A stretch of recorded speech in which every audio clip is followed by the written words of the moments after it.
ছোটবেলায় কেউ হ্যামিলনের বাঁশিওয়ালার গল্প পড়েননি বা শুনেনি এমন মানুষ একেবারেই পাওয়া যাবে না।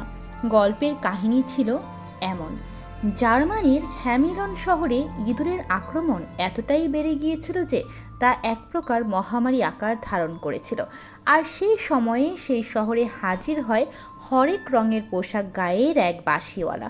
শহরের মেয়র তাকে প্রস্তাব দেয়, যদি সে শহর থেকে সকল ইঁদুর তাড়াতে পারে তাহলে তাকে 1000 স্বর্ণমুদ্রা দেওয়া হবে। বাঁশিওয়ালা সেই প্রস্তাবে রাজি হয়ে যায় এবং বাঁশি বাজিয়ে তার সাথে করে শহরের সব ইঁদুরকে সাথে নিয়ে শহরের পাশে থাকা ওয়েসার নদীতে জলে ফেলে দিয়ে আসে। ইঁদুরকে মেরেও ফেলে।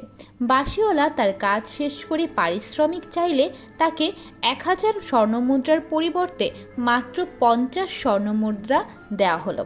এই ঘটনায় বাঁশিওয়ালার মনে মনে অনেক ক্রুদ্ধ হয়ে শহর থেকে চলে যায়। সেই সাথে সেই বাঁশিওয়ালা স্থির করে ফেলেন তিনি এর প্রতিশোধ নেবেন। এই ঘটনার কিছুদিন পর 1284 সালের জুন মাসে শহরের এক উৎসবের দিন সেই বাঁশিওয়ালা হ্যামিলনে ফিরে আসেন। তবে এবার জিপসিদের মতো হরেক রঙের কাপড় পরে আসেনি, তিনি এবার সবুজ রঙের এক পোশাক পরে হাজির হয়েছিল। বাঁশিওয়ালা তার বাঁশি বাজানো শুরু করলে শহরের সকল শিশুরা সম্মোহিত হয়ে তার সঙ্গে চলতে শুরু করে। পথ চলতে চলতে শহর ছেড়ে তারা বহুদূর চলে যায়। এইসব শিশুরা আর কখনো শহরটিতে ফিরে আসেনি, আর শহরের কেউ সেই বাঁশিওয়ালাকেও আর কখনো দেখেনি। এই ঘটনার পর শিশুদের স্মরণে হ্যামিলন শহরের চার্চের দেয়ালে শিশুদের নিয়ে সেই ঘটনা ও ছবি আঁকা হয়। তারপর থেকে মানুষের মুখে মুখে রটতে থাকে সেই ঘটনা নিয়ে বিভিন্ন রকম গুজব ও মুখরোচক সব গল্প। তেমনি প্রচলিত আরও কিছু তথ্য সম্পর্কে এই ভিডিওতে জানাচ্ছি।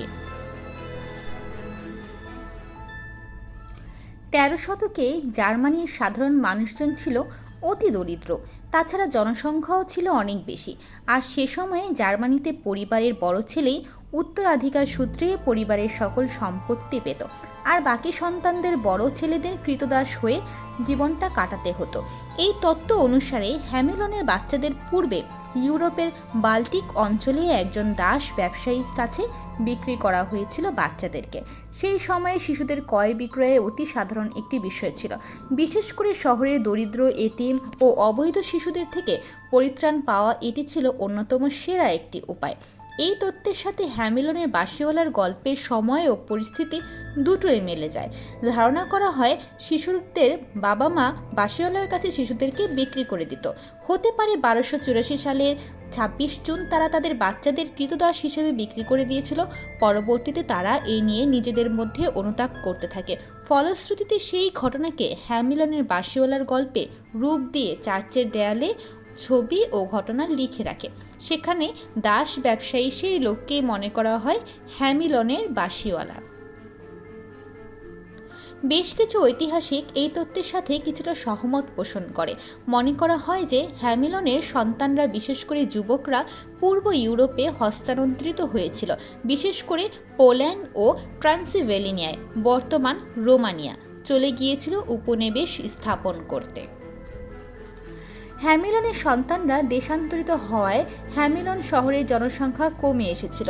চলে যাওয়া যুবকদের জন্য শহরের মানুষজন ও তার বাবা মায়েরা তাদের শোকের চার্চের দেয়ালে এসব ছবি এঁকে তাদের স্মরণ রাখার চেষ্টা করেছিলেন। কিন্তু এখানেও একটি কিন্তু থেকে যায়। যুবক বয়সের ছেলেমেয়েরা দেশ ত্যাগ করলে কোনো চার্চের দেয়ালের ছবিতে তাদের শিশু হিসেবে তুলে ধরা হয়েছে কেন? আর এখানে বাঁশিওয়ালাই বা আসছে কোথা থেকে? হ্যামিলনের বাঁশিওয়ালা ডান্সিং ম্যানিয়ার নেতা ছিলেন। আরও একটি সম্ভাব্য তথ্য ছিল যে বাচ্চাদের নিজেদের মৃত্যুর জন্য নাচছিল, আর তাদের নাচের লিডার ছিল হ্যামিলনের বাঁশিওয়ালা।